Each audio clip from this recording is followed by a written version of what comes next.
Hello everyone and welcome back. My name is Erin and welcome to my channel on finding your path to your best emotional and physical health.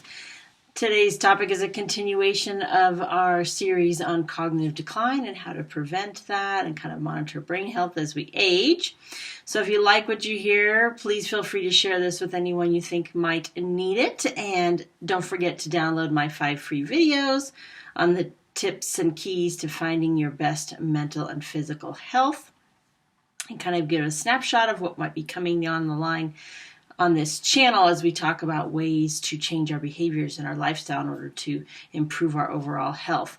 Also, if you find this information useful, don't forget to subscribe and hit the like and thumbs up so that we can continue to provide you with the information you seek.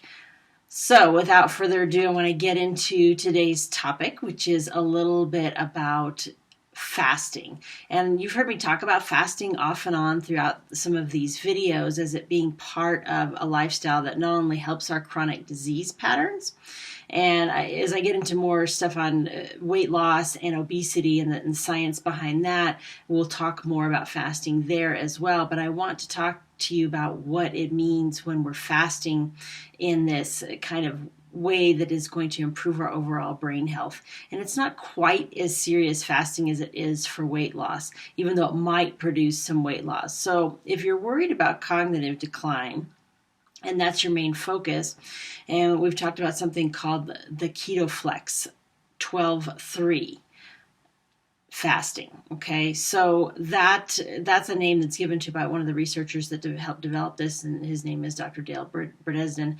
and that's what he names it, and he talks about this way of fasting. There's lots of different ways to fast, but the big principles that he talks about are the need to actually make sure you fast for 12 hours. So 12 hours between your last meal and your last meal of the day and your first meal of the next day.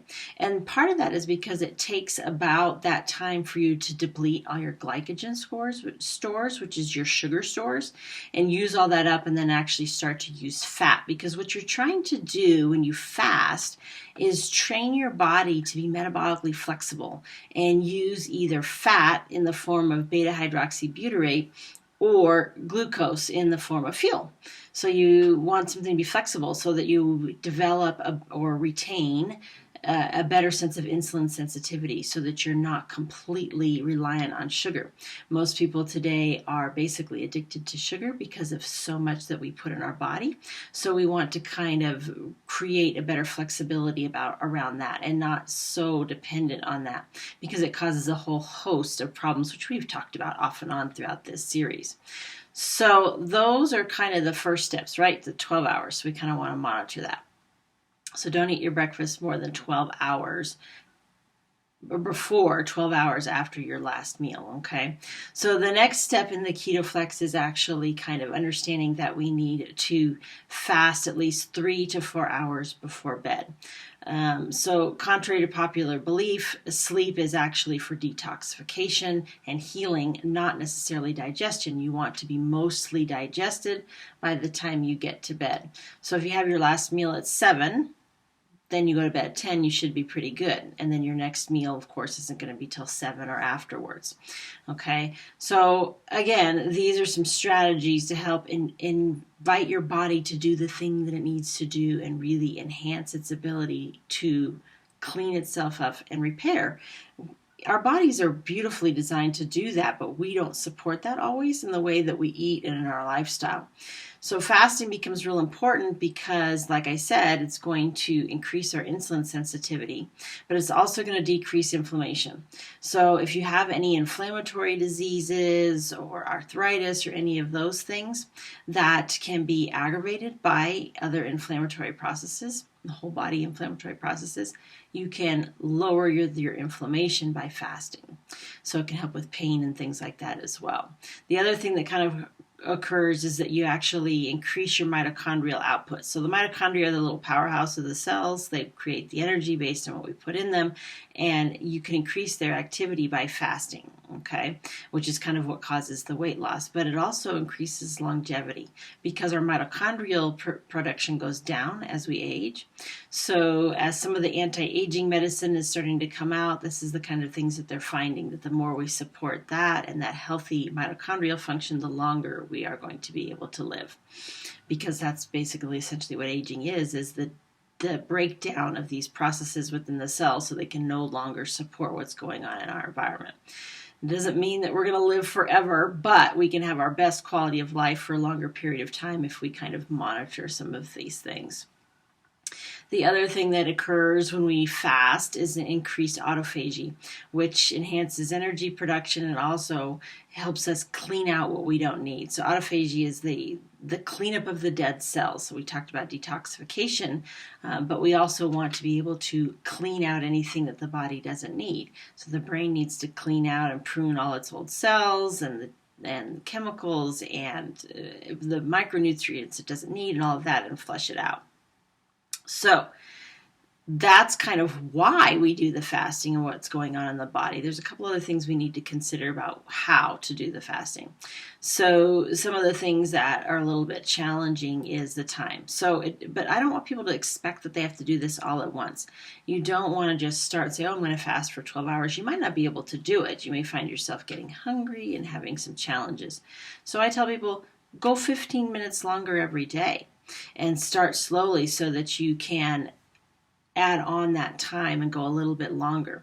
And then you want to also break your fast with something that's detoxifying, and it may actually fill you up a little bit. So a lot of people will do like warm water with lemon, or some kind of a tea that has maybe milk thistle, which is great for the liver, lemongrass, ginger, dandelion, which is also great for the liver. And some of those other things will all help your liver kind of improve its function. Okay, so I tell people, don't pressure yourself, because it just takes time. Because a lot of times we see these numbers and we're like, oh, we just got to do it. And it's just not that easy. The other thing that we kind of need to sometimes worry about, especially in diabetics, is hypoglycemia. So if you're feeling some of those symptoms of hypoglycemia when you're fasting, you can stop for a minute and take the time to figure out if you are actually low blood sugar. So in diabetics, if you have that, most typically is the shakiness, dizziness, maybe confusion if it gets really bad. Of course, as you're monitoring your insulin, especially if you're an insulin-dependent diabetic and you're starting to do this, you have to kind of monitor your insulin levels, because you will not need as much when you become more insulin sensitive to what you have in your body. So you have to be really, really careful of this. So those are the people that I say, hey, check your blood sugars and see if it's below 70. So you want to make sure, if it's below 70, then in a diabetic, then it's maybe a little bit hypoglycemic, and then you're going to have to take some sugars in to kind of get that corrected. So those are kind of the steps to monitoring that. If you're trying to extend your fast, one of the things you can do is help your body. We've talked about ketones and that kind of stuff. So you can give your body some extra ketones to burn, or some MCT oil, all of that. So you'll burn that fat and kind of train it, okay, to do a little bit better. So as you're kind of switching over to this fat burning mode, a lot of people, you'll hear these things, the keto flu, right? So people feel really fatigued and poor focus, increased heart rate, because their body's trying to find the sugar that it needs to use, and it's not quite switching over. And it also may be struggling with some loss of minerals, because when you're switching over to burning fat, you're going to use a lot more calcium and magnesium and sodium in this process. So sometimes the best thing to do is to add a little bit of salt, which might be a little counterintuitive if you got high blood pressure, but you need those minerals to be replaced if you are to not have those symptoms. There's actually supplements out there on the market that will kind of rehydrate you. And I don't have a particular favorite one, but there's plenty of them that are out there. Sometimes there's like little packets of electrolytes that are probably a little bit healthier than, say, things like Gatorade, which tends to have a lot of sugar. So I tell people to try some of those in order to kind of help your body get over those loss of minerals. Another thing that you can kind of do when you're starting to do this fasting process is actually support the body's ability to detox, because if you start to lose weight, and that's part of one of your goals or a positive side effect of it, you have to be real careful of toxin release. We store a lot of toxins in our body, so we need to kind of make sure we have enough glutathione available to kind of detoxify that stuff as we go. So you can either supplement with glutathione if you're starting this process and you're kind of not feeling that well, or you can kind of support the overall liver's functioning and glutathione production with things like broccoli and onions and spinach and mushrooms and those kinds of things, as well as other detoxifiers such as curcumin or turmeric, N-acetylcysteine or NAC, you might have heard it called, or alpha lipoic acid, milk thistle, those kinds of things will all help the detoxification pathways. So I personally will take, depending on what I'm dealing with at the time, and if how much load is on the body, I will take typically turmeric because it has a great anti-inflammatory process to it, and also alpha lipoic acid in the form of chia seeds. If I'm eating smoothies, which I typically will eat a lot, I typically put chia seeds in them because once they're ground up, you don't even know they're there, and they're easy to eat, and they add that alpha lipoic acid, which not only will detoxify but also balances blood sugars pretty effectively. So adding that and a little bit of milk thistle tea, which isn't the greatest, I will admit, but it tastes okay. Plus you can add a little lemon to it if you want, and then you have a double whammy.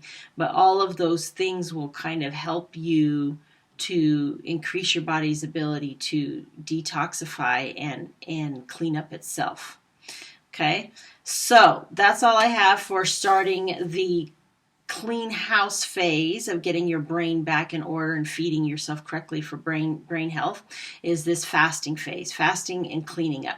And so this is the basis for all of our brain health. If you have questions or you think you need some help getting coached with more details through this and about your specific symptoms, please connect with me on the website. We can get you set up with a coach to kind of see what's going on and help guide you in the right direction.